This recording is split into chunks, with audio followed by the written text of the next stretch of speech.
जय हिंद दोस्तों, कैसे हैं आप सभी लोग। आई होप कि आप सभी लोग अच्छे होंगे और अपने एग्ज़ाम की प्रिपरेशन कर रहे होंगे। यहाँ पर उसी प्रिपरेशन को और मजबूत बनाने के लिए मैं आपके लिए एक वीडियो लेके आया हूँ, जिस पर हम पूरे 50 क्वेश्चंस का डिस्कस करने वाले हैं। और ये क्वेश्चन आपको बता दूँ, निमी मॉक टेस्ट के जो निमी सेट देता है, 3 मॉडल से सेट देता है, जिनमें से ये नंबर सेट पहला है। और बाकी जो सेट हैं उनको भी हम कर चुके हैं, आप चैनल पर जाके देख सकते हैं। ठीक है, तो यहाँ पर निमी सॉफ्ट से ट्रेड कौन सी है, कंप्यूटर सॉफ्टवेयर एप्लीकेशन ट्रेड का है ये। सेट नंबर 1 है और क्वेश्चन टोटल हम यहाँ पर 50 डिस्कस करने वाले हैं। तो विदाउट टाइम वेस्ट किया हम स्टार्ट करते हैं। फर्स्ट ऑफ ऑल आपको मैं ये बोल दूँ, अगर आप इस वीडियो पर पहली बार आए हैं, इस चैनल पर पहली बार आए हैं, तो लास्ट तक बने रहिएगा। आपको फुल वीडियो में फुल इन्फॉर्मेशन मिलने वाली है। ठीक है, और चैनल को सब्सक्राइब कर लीजिए, वीडियो को लाइक करिए और कमेंट में इस क्लास में जो भी आपको डाउट आता है बेझिझक पूछिए, मैं 100% आपको रिप्लाई दूंगा।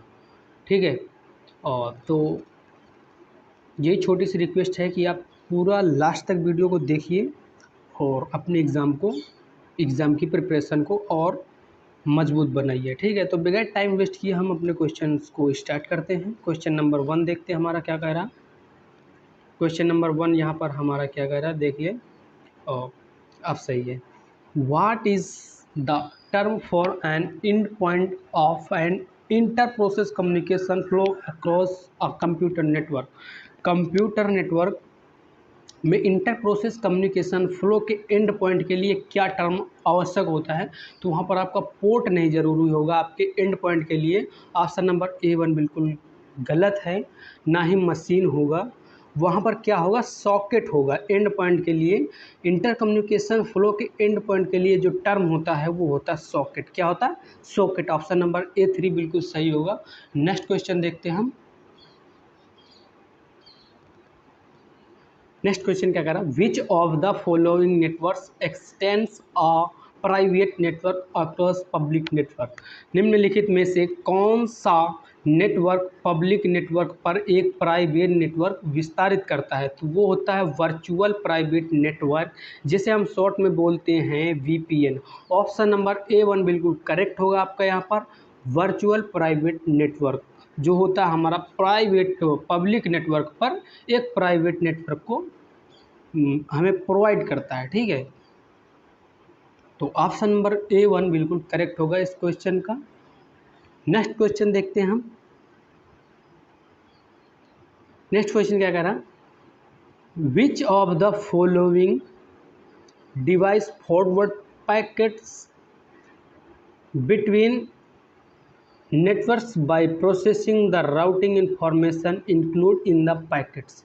निम्नलिखित में से कौन सा उपकरण पैकेट में शामिल राउटिंग की जानकारी को प्रोसेस करके नेटवर्क के बीच पैकेट को फॉरवर्ड करता है।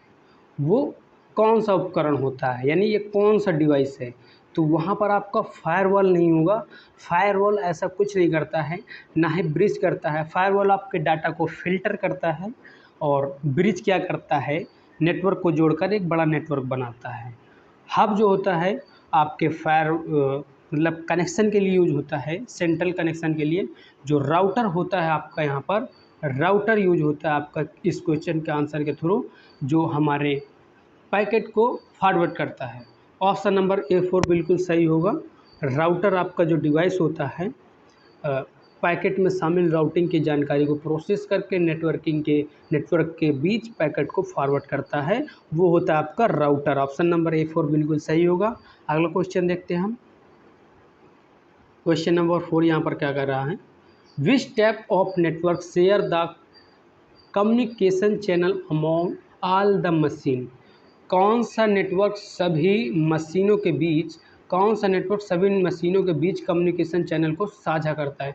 तो वहाँ पर एनी कास्ट नेटवर्क नहीं होता जो सभी मशीनों के बीच कम्युनिकेशन चैनल को साझा करे। ना ही मल्टीकास्ट होता है वहाँ पर, ना ही यूनिक कास्ट होता है। वो होता ब्रॉडकास्ट नेटवर्क होता है, जिसके बारे में आई होप कि आप लोगों ने पढ़ा होगा। जो ब्रॉडकास्ट नेटवर्क होता है, जो इससे मतलब एक तरह से सभी मशीनों के बीच ये पूछा है, मशीनों के बीच कम्युनिकेशन चैनल को साझा करता है, मतलब इसके जो भी नेटवर्क डिवाइस कनेक्ट होंगे, मशीन कनेक्ट होंगी, सभी में क्या करेगा, चैनल को साझा करेगा। ठीक है, ऑप्शन नंबर A4 बिल्कुल सही होगा, ब्रॉडकास्ट नेटवर्क। नेक्स्ट क्वेश्चन देखते हैं हम। क्वेश्चन नंबर 5 क्या कह रहा है, if A link transmit 4000 frames per second and each slot has 8 bits, what is the transmission rate of the circuit using time division multiplexing? TDM, जिसे short में हम क्या बोलते हैं, TDM ही बोलते हैं, इसे आपको याद रखना है। TDM का फुल फॉर्म होता है टाइम डिवीजन मल्टीप्लेक्सिंग। यदि एक लिंक प्रति सेकंड में 4000 फ्रेम प्रसारित करता है और प्रत्येक स्लॉट में 8 बिट्स होते हैं, तो टाइम डिवीजन मल्टीप्लिकेशन का उपयोग करके सर्किट ट्रांसमिशन निकालिए। तो यहाँ पर सिंपली मैं बता दूंगा, तो यहाँ पर क्या होगा,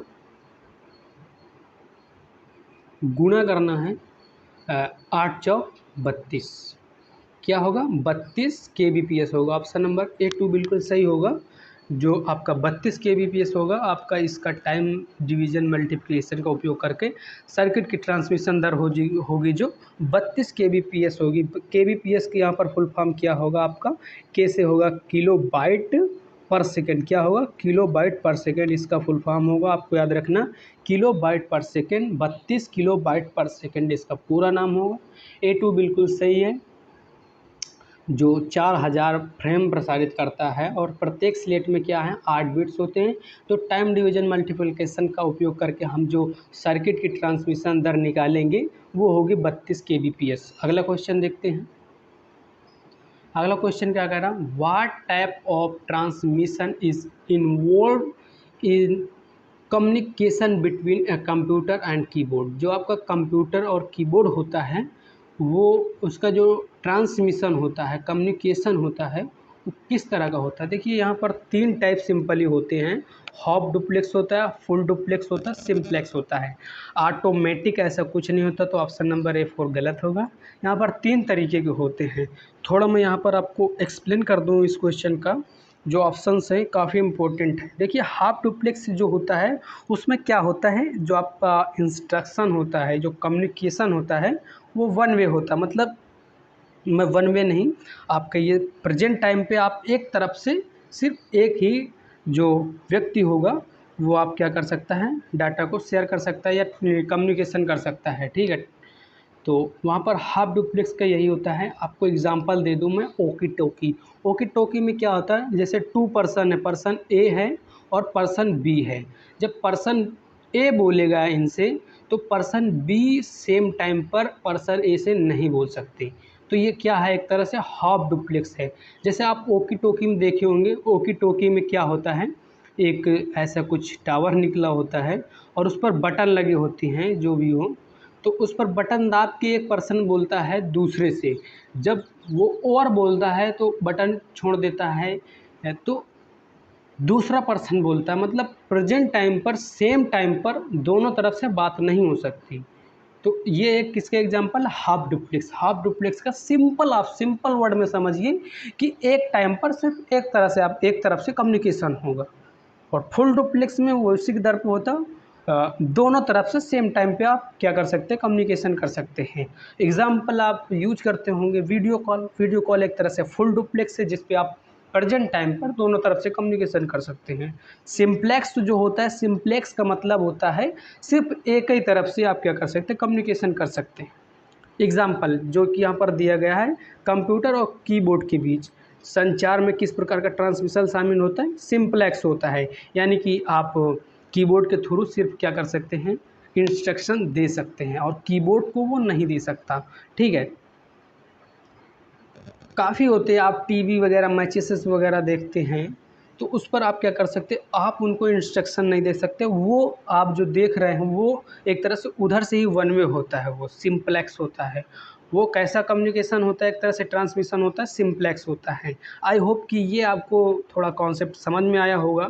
नहीं समझ में आया वो भी बताइए, और समझ में आया तो अच्छी बात है, ठीक है।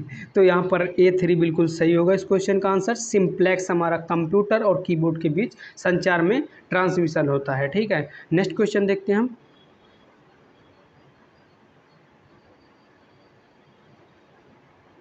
नेक्स्ट क्वेश्चन क्या कह रहा, what does each packet contain in A virtual circuit network.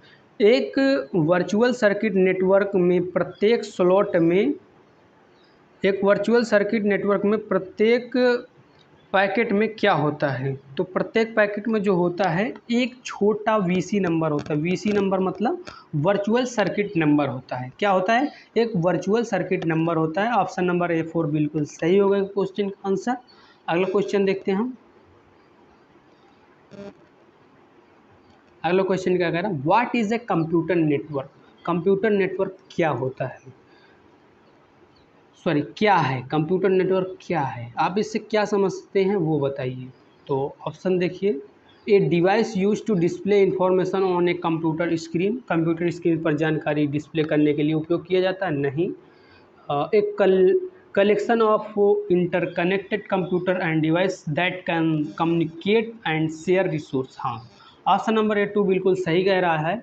आपस में कनेक्टेड कंप्यूटर और डिवाइस का एक संग्रह है जो कम्युनिकेट और शेयर कर सकता है, ठीक है। क्या कर सकता है, कम्युनिकेट और शेयर कर सकता है। ऑप्शन नंबर A2 बिल्कुल सही है, इसमें कोई दो राय नहीं है, कोई कन्फ्यूजन नहीं है, ठीक है। और ऑप्शन 3 क्या कह रहा है, A3 क्या कह रहा है, a type of software use to create document and presentation. नहीं, ये डॉक्यूमेंट और प्रेजेंटेशन को बनाने के लिए उपयोग किया जाने वाला सॉफ्टवेयर नहीं है, ठीक है, एक प्रकार उसका नहीं है। या ऑप्शन A4 देख लीजिए, the physical caching the that protects computers internal components. Computer के इंटरनल कंपोनेंट्स की सुरक्षा करने वाला फिजिकल शेयरिंग है, नहीं। ऑप्शन नंबर A2 बिल्कुल सही है, आपस में कनेक्टेड कंप्यूटर और डिवाइस का संग्रह है जो कम्युनिकेट और शेयर कर सकता है, ठीक है। नेक्स्ट क्वेश्चन देखते हैं हम। नेक्स्ट क्वेश्चन क्या कह रहा, व्हाट इज इंटरनेट। बहुत ही इंपॉर्टेंट क्वेश्चन है, बहुत ही इंटरेस्टिंग है। आई होप कि इसका आंसर मेरे हिसाब से 95% स्टूडेंट को मालूम होगा कि इंटरनेट क्या है, कुछ ना कुछ तो बता ही सकता है। तो ऑप्शन देखिए फिर आप बताइए। Network of interconnected local area network. आपका लोकल एरिया नेटवर्क एक तरह से टाइप होता है जिसका नाम लैन शॉर्ट में होता है। इसकी रेंज वह एक बिल्डिंग, एक ऑफिस या कॉलेजेस तक की होती है, और नाप में बता दूँ तो 1 किलोमीटर तक। तो ऑप्शन नंबर A1 गलत है। इंटरनेट ये एक तरह से नहीं है। इंटरनेट क्या है, तो आपका इंटरनेट ये नहीं है। ऑप्शन नंबर A2 क्या करा, एक कलेक्शन ऑफ अनरिलेटेड कंप्यूटर्स, नहीं। तो क्या है, interconnection of wide area network. Wide area network क्या होता है, पूरे विश्व में फैला होता है। तो इंटरनेट क्या होता है, वाइड एरिया नेटवर्क का इंटरकनेक्शन होता है। ऑप्शन नंबर A3 बिल्कुल सही है। अगला क्वेश्चन देखते हैं हम। अगला क्वेश्चन क्या करा, विच of the following is an example of Bluetooth. निम्नलिखित में से कौन ब्लूटूथ का उदाहरण है। ब्लूटूथ का उदाहरण आपका वाइड एरिया नेटवर्क नहीं होगा, वर्चुअल प्राइवेट नेटवर्क भी नहीं होगा, लोकल एरिया नेटवर्क भी नहीं होगा, ठीक है। वाइड एरिया नेटवर्क एक वर्ल्ड वाइड मतलब एक तरह से इंटरनेट कह लीजिए, जो कि इसके पहले क्वेश्चन आया था जो बोल रहा था इन वाइड एरिया नेटवर्क का इंटरकनेक्शन होता है हमारा इंटरनेट। और वर्चुअल प्राइवेट नेटवर्क क्या करता है, आपके पब्लिक नेटवर्क पर एक आपको प्राइवेट नेटवर्क प्रसारित करता है, ठीक है।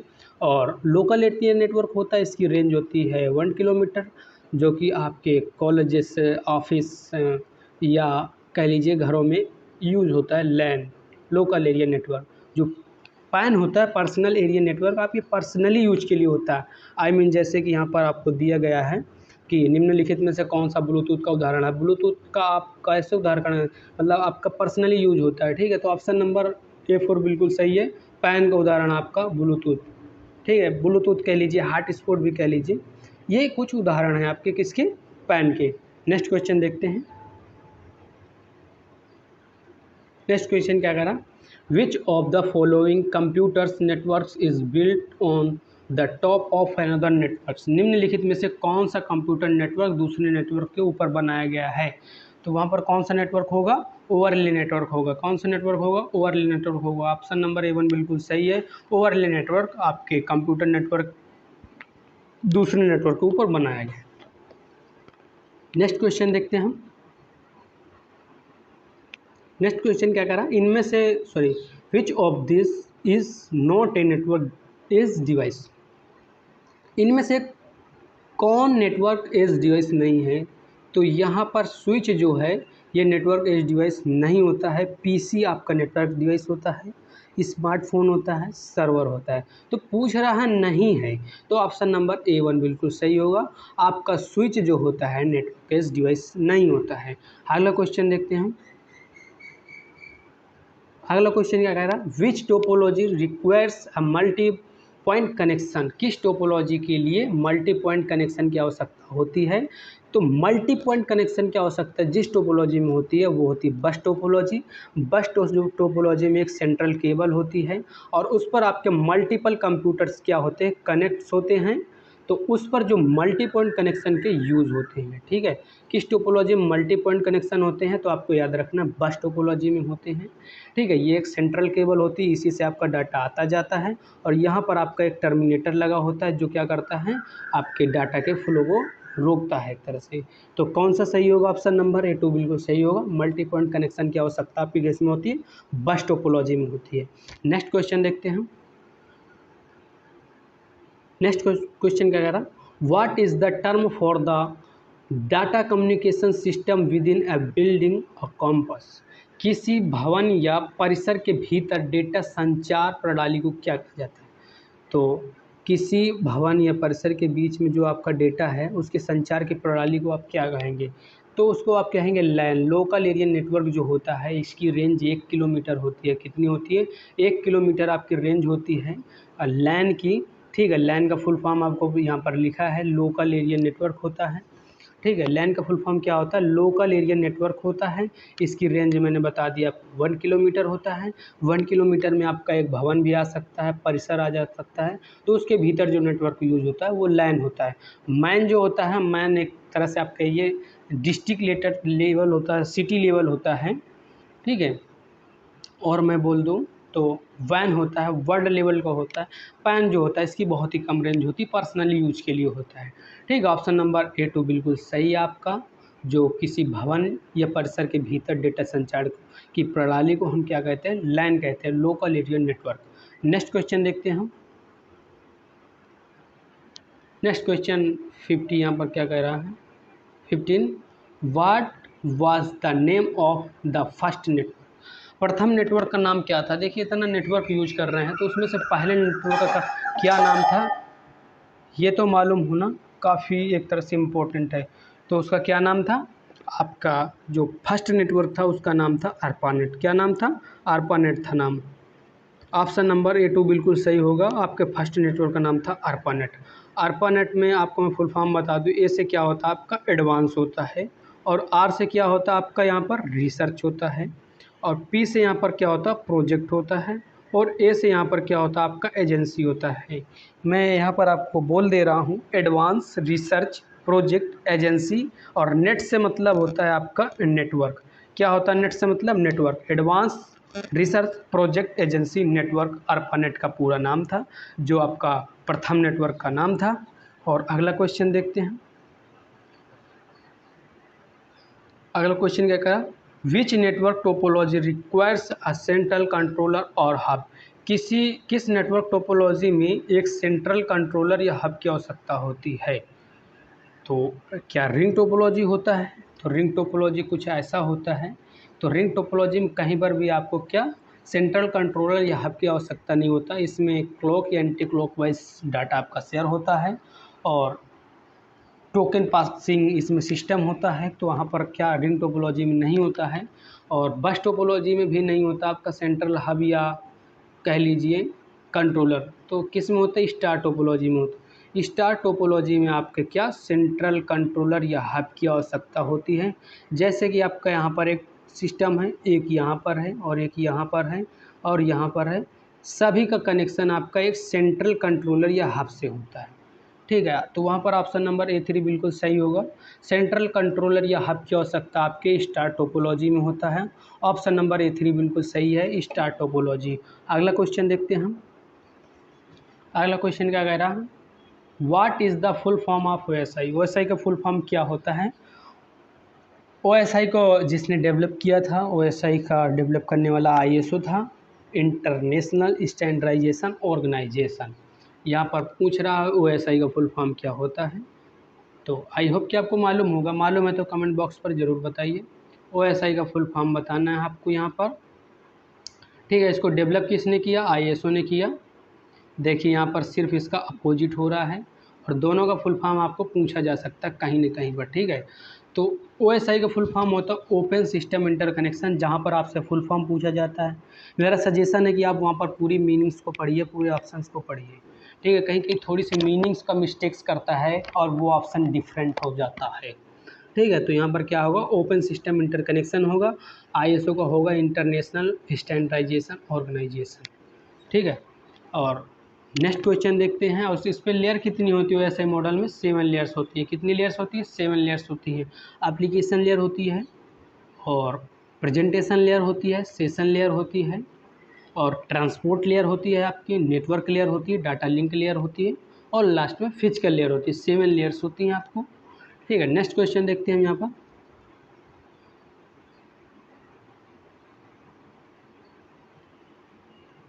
नेक्स्ट क्वेश्चन क्या कह रहा है, how many layers are there in the ISO OSI refer model. जो ISO OSI मॉडल संदर्भ में कितनी लेयर थी, मैंने इसके पहले आपको बता दिया है। A1 सही होगा, 7 लेयर थी। एप्लीकेशन लेयर थी, और प्रेजेंटेशन लेयर थी, सेशन लेयर थी, ट्रांसपोर्ट लेयर थी, और नेटवर्क लेयर थी। वहाँ पर आपकी डाटा लिंक लेयर होती है, और फिजिकल लेयर होती है। देखिए ये 3 लेयर जो होती हैं आपकी अपर लेयर होती हैं, और ये 3 लेयर होती है लोअर लेयर, जिसे हार्ट ऑफ OSI कहते हैं, ट्रांसपोर्ट लेयर को, ठीक है। इसे ऐसे याद कर सकते हैं APST NDP। कैसे याद कर सकते हैं, APST NDP एक तरह से शॉर्ट तरीका है याद करने का। APST NDP application, presentation, session, transport, network, data link, presentation, sorry physical layer. Next question देखते हैं।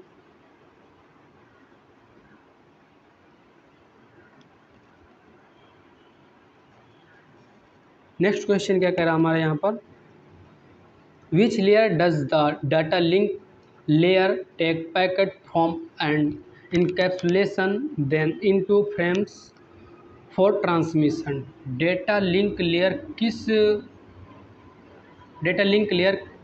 लेयर से पैकेट लेती है, याद रखिए डेटा लिंक लेयर किस लेयर से पैकेट लेती है और उन्हें ट्रांसमिशन के लिए फ्रेम में समाहित करती है। डाटा लिंक लेयर का जो काम होता है हमारा, वो क्या करती है, पैकेट्स को फ्रेम में समाहित करती है।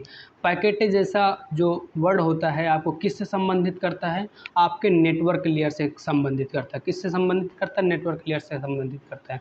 अगर आपको यहाँ पर सीक्वेंस पता है, जो सीक्वेंस है आपके OSI मॉडल लेयर का, तो वो वहाँ से भी आपको आंसर मिल सकता है।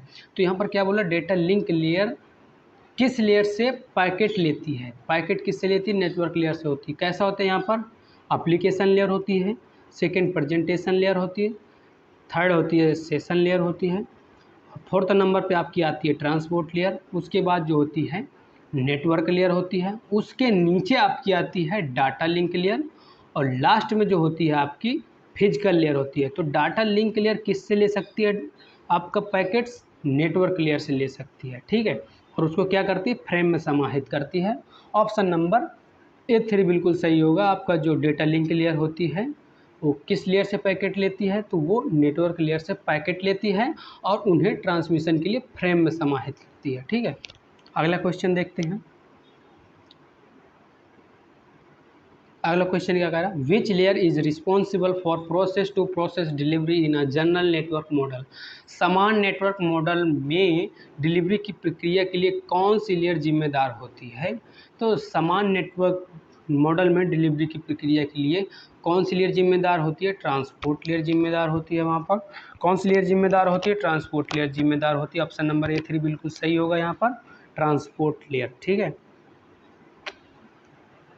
नेक्स्ट क्वेश्चन देखते हैं, और इसे क्या कहते हैं, हार्ट आपको ऐसा ही भी कहते हैं।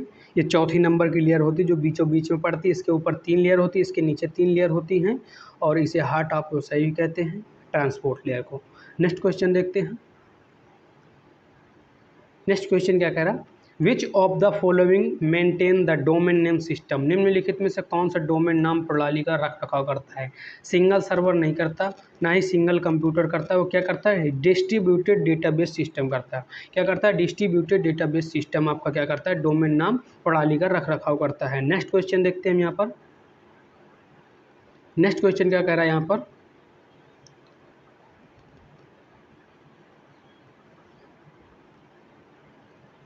सही है, when a collection of version computer virus computer appears as a single coherent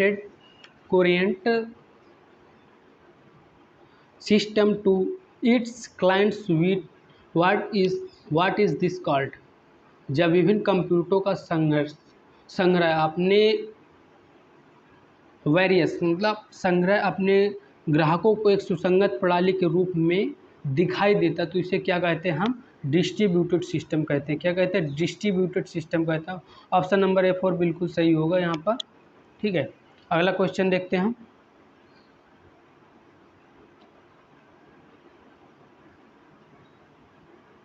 question number 23 है, क्या कह रहा है, which of the following is the correct way to declare a character variable in Java. Java में character variable घोषित करने का सही तरीका निम्नलिखित में से कौन है, तो वहाँ पर कैर CH और इक्वल टू सिंगल कोट के अंदर क्या है, A है, और सेमी कॉलम A बिल्कुल सही है। जो आपका कैरेक्टर वेरिएबल घोषित करने का तरीका होता है वो ऑप्शन नंबर A1 बिल्कुल सही है। नेक्स्ट क्वेश्चन देखते हैं। नेक्स्ट क्वेश्चन क्या कह रहा, what is the default value of a boolean variable in Java. Java में बूलियन वेरिएबल का एक डिफ़ॉल्ट मान क्या होता है, फॉल्स होता है। जावा में जो बूलियन वेरिएबल का जो डिफ़ॉल्ट मान होता है वो फॉल्स होता है। ऑप्शन नंबर A2 बिल्कुल सही होगा, फॉल्स। नेक्स्ट क्वेश्चन देखते हैं हम। नेक्स्ट क्वेश्चन क्या कह रहा, which of the following is not a valid identifier for a variable in Java. निम्नलिखित में से कौन सा जावा में एक वेरिएबल के लिए एक मान पहचान करता नहीं है। तो देखिए, आप नाम से स्टार्ट कर सकते हैं वेरिएबल को, ये सही है, आपका चलेगा, बट किसी नंबर या डिजिट से आप स्टार्ट नहीं कर सकते। तो जो मान पहचान करता नहीं होगा तो A2 नहीं होगा, किसी नंबर से आप नहीं कर सकते हैं। इस क्वेश्चन के अकॉर्डिंग ऑप्शन नंबर A2 बिल्कुल सही होगा कि आप किसी भी नंबर से वेरिएबल का नाम नहीं रख सकते। ठीक है, ऑप्शन नंबर A3 बिल्कुल सही है। इसके अकॉर्डिंग A4 को आप रख सकते हैं, बट इस क्वेश्चन में जो पूछ रहा है उसका आंसर A3 होगा कि जो पहचान करता नहीं होता है वो यहाँ पर फर्स्ट वेरिएबल नहीं होगा, मतलब यहाँ पर 1 लिखा है ये नहीं होगा। ठीक है, यहीं पर अगर आप ऐसे कुछ फर्स्ट लिख देते हैं, मतलब FIRST ऐसे कुछ फर्स्ट लिखते हैं तो ये आपका वैलिड मान लिया जाएगा। बट कहाँ पर आप नंबर लिख देते हैं तो स्टार्टिंग में वो मान्य नहीं होगा। ठीक है, नेक्स्ट क्वेश्चन देखते हैं। नेक्स्ट क्वेश्चन क्या कह रहा, हार्डवेयर और सॉफ्टवेयर डिजाइन टू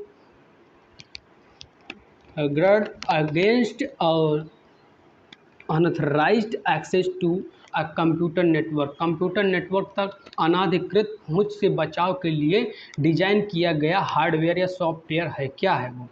तो जो अनाधिकृत पहुंच से बचाव के लिए डिजाइन किया गया हार्डवेयर या सॉफ्टवेयर है वो होगा यहाँ पर आपका फायरवॉल। क्या होगा आपका यहाँ पर, फायरवॉल। ऑप्शन नंबर A2 बिल्कुल सही होगा। ऑप्शन नंबर A2 बिल्कुल सही है। फायरवॉल जो होता है आपके कंप्यूटर नेटवर्क तक अनाधिकृत पहुंच से बचाव के लिए डिजाइन किया गया एक हार्डवेयर या सॉफ्टवेयर है। ठीक है, नेक्स्ट क्वेश्चन देखते हैं हम। नेक्स्ट क्वेश्चन क्या कह रहा, DNS is an internet service that translates domain name to और फ्रेम।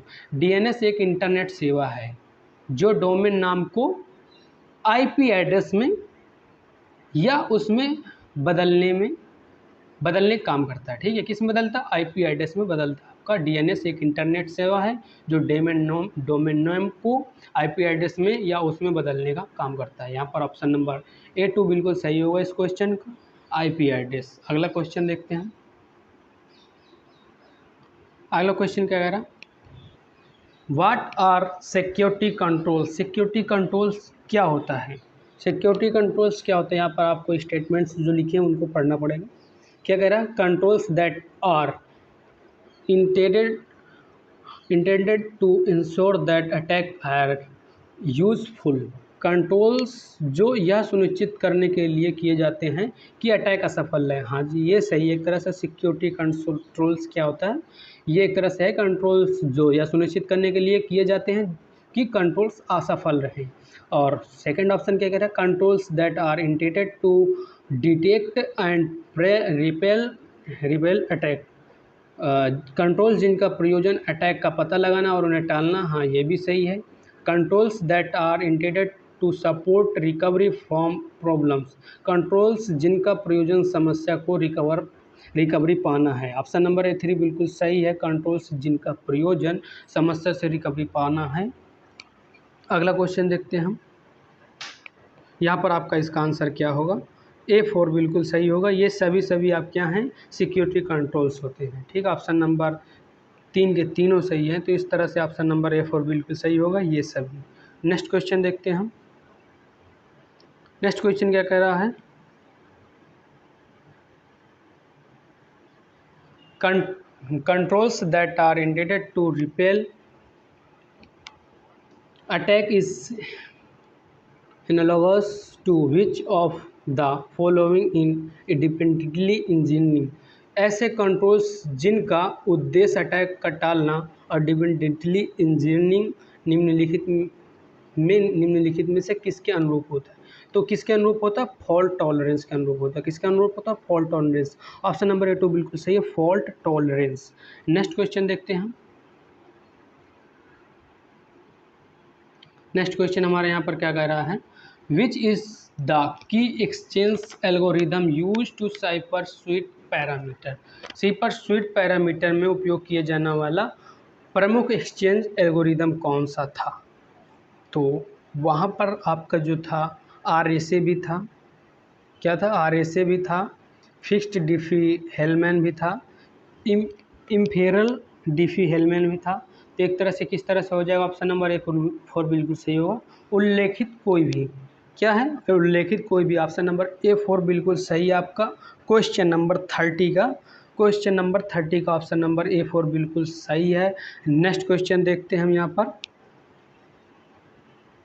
क्वेश्चन नंबर 31 है यहाँ पर, which one of the following is not higher layer SSL protocol. SSL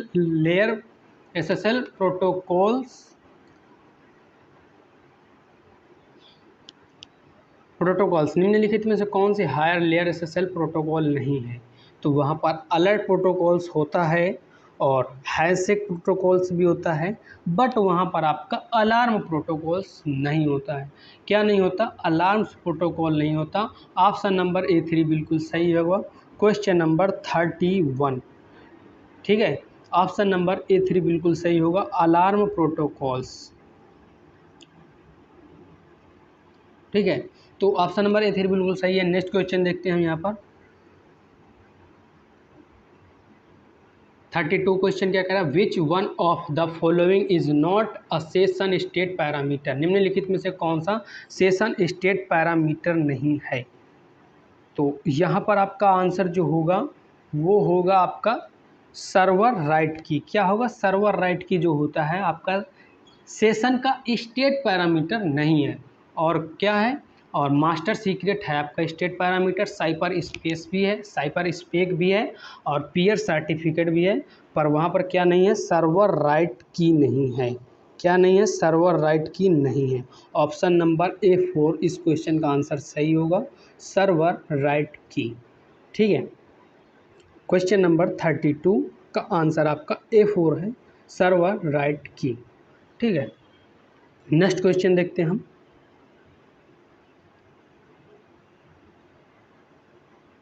next question क्या कह रहा है, input message in cryptography is called.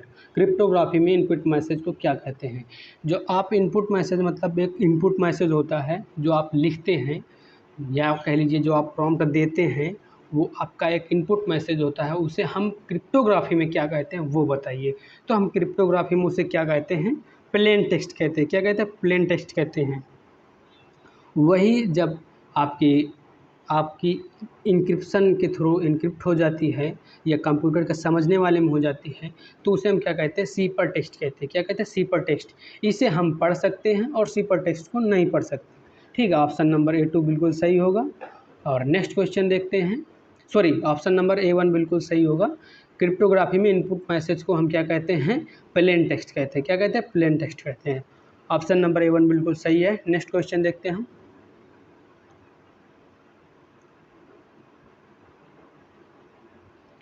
Question number 34 क्या कहता है? Cryptography is use to transforming message to make them secure and immune to. Cryptography का प्रयोग message के सुरक्षित रखने और किससे अप्रभावित रखने के लिए होता है। परिवर्तन से नहीं, परिवर्तन के लिए नहीं होता। वो होता है हमारे क्रिप्टोग्राफी का प्रयोग मैसेज को सुरक्षित रखने और अटैक से अप्रभावित रखने के लिए यूज करते हैं। किससे? अटैक से अप्रभावित रखने के लिए हम किसको यूज करते हैं? क्रिप्टोग्राफी को यूज करते हैं। ऑप्शन नंबर A2 बिल्कुल सही होगा। नेक्स्ट क्वेश्चन देखते हैं। नेक्स्ट क्वेश्चन क्या कह रहा है? www stand for. www का पूर्ण रूप क्या होगा? www का पूर्ण रूप होता है आपका यहाँ पर वर्ल्ड वाइड वेब। क्या होता है? World wide web.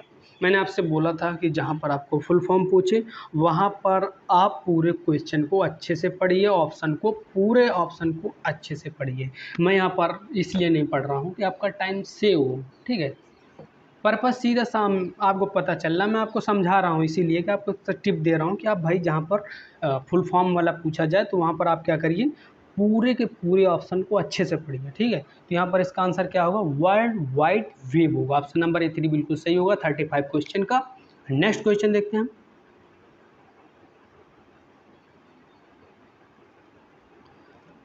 हमारा 36 क्वेश्चन क्या कह रहा है?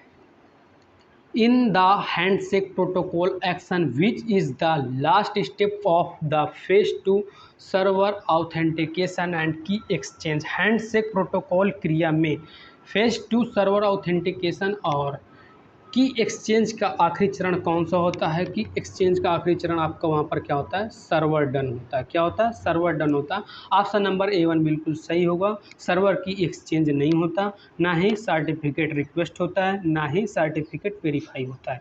वो लास्ट फेज 2 का सर्वर ऑथेंटिकेशन और की एक्सचेंज का आखिरी चरण कौन सा होता है? सर्वर डन होता है। ऑप्शन नंबर A1 बिल्कुल सही होगा। नेक्स्ट क्वेश्चन देखते हैं। नेक्स्ट क्वेश्चन क्या कह रहा है? DHCP यूज्ड UDP पोर्ट खाली स्थान आपका dash for sending data to the server. तो सर्वर को डेटा भेजने के लिए DHCP UDP पोर्ट, जो UDP पोर्ट होते हैं उनमें से किस पोर्ट का यूज करती है? तो किस पोर्ट का यूज करती है? 67। किसका यूज करती है? 67 यहाँ पर।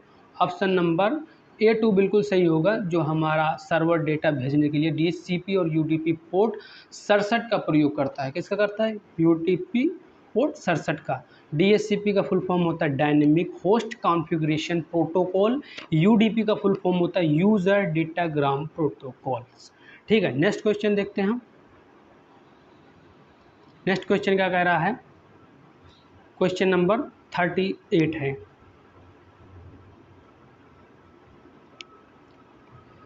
What does DHCP server can provide for the IP address? IP address के लिए DHCP सर्वर क्या प्रदान करता है? तो जो DHCP सर्वर होता है उसका फुल फॉर्म मैंने आपको बताया है डायनेमिक होस्ट कॉन्फ़िगरेशन प्रोटोकॉल्स। इसका फुल फॉर्म होता है, आप लिख लीजिए, मैं फिर से रिपीट करता हूँ, डायनेमिक होस्ट कॉन्फ़िगरेशन प्रोटोकॉल्स। तो सर्वर क्या प्रदान करता है? वो आपका डायनेमिक एलोकेशन भी प्रदान करता है, ऑटोमेटिक एलोकेशन भी प्रदान करता है, स्टैटिक भी प्रदान करता है। ऑप्शन नंबर A4 बिल्कुल सही होगा यहाँ पर, all of this. Next question देखते हैं। What does intonation refer to in oral communication. मौखिक संप्रेषण स्वर का अर्थ क्या है? स्वर का अर्थ क्या होता है? ध्वनि कंट्रोल स्वर का अर्थ नहीं होता है। वॉइस पिच वाइब्रेशन होता है। क्या होता है? वॉइस पिच वाइब्रेशन होता है। ऑप्शन नंबर ए टू बिल्कुल सही है। आवाज़ की भिन्नता आपका स्वर का अर्थ होता है मौखिक संप्रेषण में। ठीक है, आपका जो स्वर होता है उसकी भिन्नता बहुत इंपॉर्टेंट होती है। ठीक है, स्पीच मतलब कहीं पर तेज बोलना, कहीं पर स्लो होना, इमोशनली। ठीक है, ऐसा कुछ इसका वॉइस पिच वाइब्रेशन स्वर का अर्थ होता है। ऑप्शन नंबर ए टू बिल्कुल सही होगा। नेक्स्ट क्वेश्चन देखते हैं। नेक्स्ट क्वेश्चन क्या करा? विच of the following best describe the purpose of voice modulation in I speech. भाषण में आवाज़ का उतार चढ़ाव का उद्देश्य क्या है? ये सॉफ्ट स्किल का क्वेश्चन है। ठीक है, भाषण में आवाज़ का उतार चढ़ाव का उद्देश्य क्या होता है?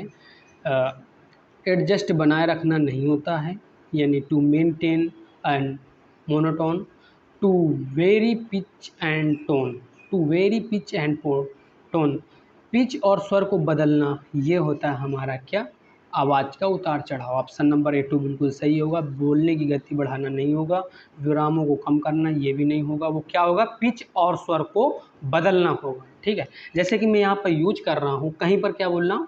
तेज बोल रहा हूँ, कहीं पर स्लो बोल रहा हूँ, तो ये आप क्या समझ सकते हैं? ये पिच और स्वर को बदलाव है। क्या है? आवाज़ का उतार चढ़ाव का उद्देश्य क्या होता है? पिच और स्वर को बदलना। ठीक है, क्या होगा? पिच और स्वर को बदलना। नेक्स्ट क्वेश्चन देखते हैं। नेक्स्ट क्वेश्चन क्या कह रहा है? What is a common interpretation of crossed arms in non verbal communication. गैर मौखिक संप्रेषण में क्रॉस आर्म्स का समान अर्थ क्या होता है? खुलापन नहीं होता, वो क्या होता है? रक्षा की भावना होता है। ऑप्शन नंबर ए टू बिल्कुल सही होगा। डिफेंसिवनेस क्या होगा? रक्षा की भावना। ऑप्शन नंबर ए टू बिल्कुल सही है इस क्वेश्चन का। हैप्पीनेस नहीं होता, ना ही कन्फ्यूजन होता है, भ्रम होता है। और नेक्स्ट क्वेश्चन देखते हैं हम। नेक्स्ट क्वेश्चन क्या कह रहा? Which non verbal clue make indicate someone is not interested in a conversation. Conversion कौन सा गैर मौखिक संकेत यह इंगित कर सकता है कि कोई व्यक्ति बातचीत में रुचि नहीं रखता है?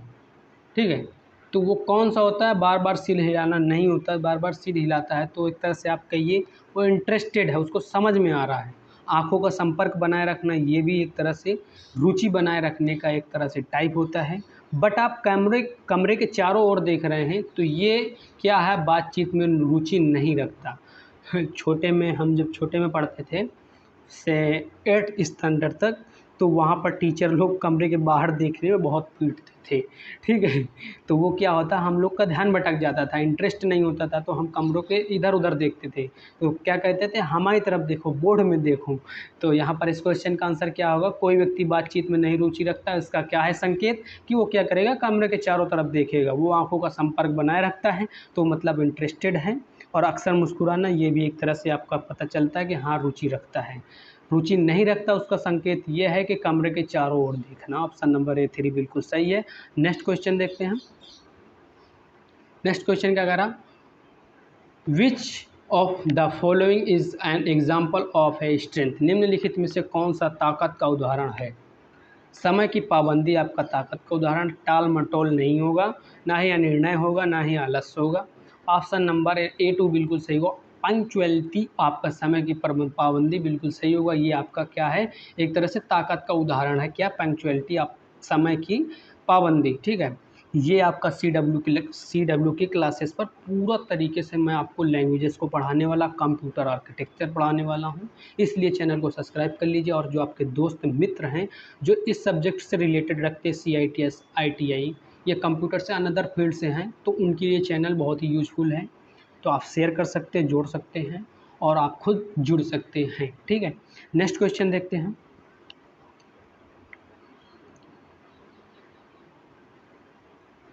नेक्स्ट क्वेश्चन क्या कह रहा है, what is the main purpose of identifying one's strength and weakness. अपनी ताकत और कमजोरियों की पहचान करने का मुख्य उद्देश्य क्या होता है। आत्म सुधार से बचने के लिए हम ऐसा नहीं करते, आत्म जागरूकता प्राप्त करने के लिए हम क्या करते हैं, अपनी ताकत और कमजोरियों की पहचान करने का मुख्य उद्देश्य जो होता है आत्म जागरूकता, टू गेन सेल्फ अवेयरनेस, आत्म जागरूकता प्राप्त करने के लिए हम करते हैं। ठीक है, ऑप्शन नंबर ए 2 बिल्कुल सही होगा। नेक्स्ट क्वेश्चन देखते हैं। नेक्स्ट क्वेश्चन क्या कह रहा है, व्हाट इज सिंग ऑफ पॉजिटिव एटीट्यूड। सकारात्मक दृष्टिकोण का एक संकेत क्या है, सिंग साइन। तो क्या होगा, कंप्लेइंग ऑप्टिक, अक्सर शिकायत करना, ये नहीं होगा। बार बार मुस्कुराना होगा बिल्कुल। सकारात्मक दृष्टिकोण का संकेत क्या होता है, बार बार मुस्कुराना, स्माइलिंग फ्रिक्वेंटली। ठीक है, नेक्स्ट क्वेश्चन देखते हैं हम। नेक्स्ट क्वेश्चन क्या कह रहा है, which of the following best describe motivation. निम्नलिखित में से कौन सा प्रेरणा का सबसे अच्छा वर्णन करता है। लक्ष्यों के प्रति उदासीनता, ये नहीं होगा आपका। क्या होगा, कुछ हासिल करने का प्रेरणा। ड्राइव टू अचीव समथिंग, ये एक तरह से क्या है, प्रेरणा का सबसे अच्छा वर्णन करता है, कुछ हासिल करने की प्रेरणा। अगला क्वेश्चन देखते हैं,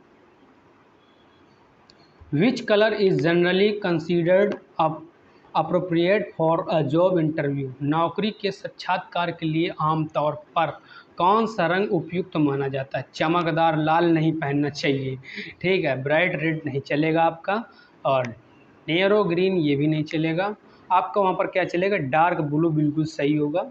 आप नौकरी के साक्षात्कार के लिए कौन सा रंग आपका उपयुक्त माना जाएगा, वहाँ पर डार्क ब्लू, गहरा नीला बिल्कुल सही माना जाएगा आपका। चमकीला सोना ये भी नहीं चलेगा। क्या चलेगा वहाँ पर, डार्क ब्लू चलेगा। अगला क्वेश्चन देखते हैं हम।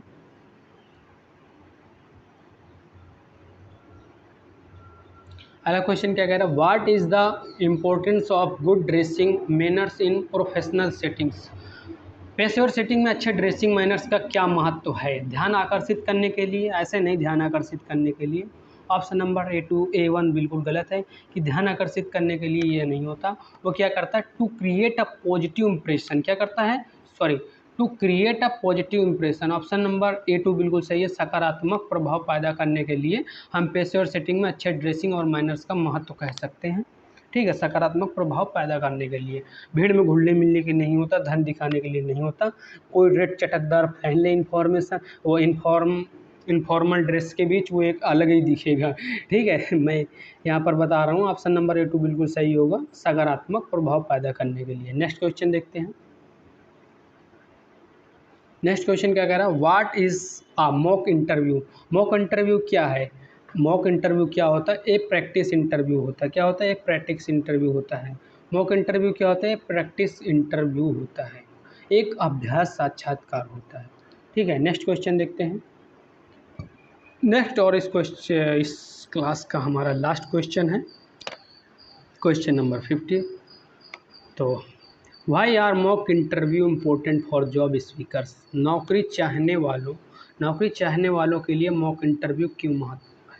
नौकरी से बचने के लिए नहीं, चिंता कम करने के लिए बिल्कुल। जो आपका नौकरी चाहने वालों के लिए मॉक इंटरव्यू क्यों महत्वपूर्ण होता है, क्योंकि वो चिंता कम करने के लिए महत्वपूर्ण होता है। ठीक है, समय भरने के लिए, नए लोगों से मिलने के लिए नहीं होता। ऑप्शन नंबर A2 बिल्कुल सही होगा इस क्वेश्चन नंबर 50 का, चिंता कम करने के लिए मॉक इंटरव्यू महत्वपूर्ण होता है। तो यहाँ पर हमने पूरे 50 क्वेश्चन को कंप्लीट कर लिया है। आई होप कि ये आपको काफ़ी इम्पोर्टेंट्स लगे होंगे एग्ज़ाम पॉइंट ऑफ व्यू या अनदर नॉलेज के लिए। तो यहाँ पर हम अपनी क्लास को एंड करते हैं। अगर कोई भी आपका डाउट है इस क्लास में किसी भी MCQ पर, तो आप बिल्कुल बेझिझक पूछ सकते हैं। मैं बिल्कुल आपको इसका रिप्लाई दूंगा, ये मत सोचना कि रिप्लाई नहीं दूंगा। और हाँ, और अगर आप पूरी वीडियो को देखते हैं, इंटरेस्टेड हैं चैनल से, अपना नाम या कमेंट के थ्रू डाउट वगैरह पूछ सकते हैं और चैनल को सब्सक्राइब कर सकते हैं। इससे मैं याद रखूँगा कि हाँ, आप लोग शुरू के मतलब मेरे कह लीजिए चैनल के एक तरह से कह लीजिए पार्ट्स हैं, कह लीजिए मतलब फैमिली मेम्बर्स हैं मेरा एक तरह से। इसमें मैं क्या करूँगा, पूरे जो भी नॉलेज है कंप्यूटर से रिलेटेड या कह लीजिए आगे चल के आपके पीओटी में सारा कॉन्सेप्ट आपको इसी चैनल पर क्लियर करूँगा, ठीक है। तो ये काफ़ी इम्पोर्टेंट है बस, और ज़्यादा कुछ नहीं कहना चाहूँगा। जो भी आपका डाउट है कैसी क्लास लगी ये फीडबैक ज़रूर देना, क्योंकि इससे क्या होगा मैं और आगे बेहतर इम्प्रूवमेंट अपना कर सकता हूँ और आपके लिए बेहतर से बेहतर लाने की तलाश कर सकता हूँ और कोशिश कर सकता हूँ, ठीक है। और आप इंटरेस्टेड हैं तो अपने दोस्तों या खुद से अच्छे से इस चैनल से जुड़ सकते हैं, ज़्यादा से ज़्यादा लोगों को जोड़ सकते हैं। और मिलते हैं नेक्स्ट वीडियो में, तब तक के लिए अपने प्रिपरेशन को आप लोग जारी रखिए। फिर किसी इम्पोर्टेंट वीडियो के साथ हम यहाँ पर लगातार आपको मिलते रहेंगे, ठीक है। चलिए, धन्यवाद।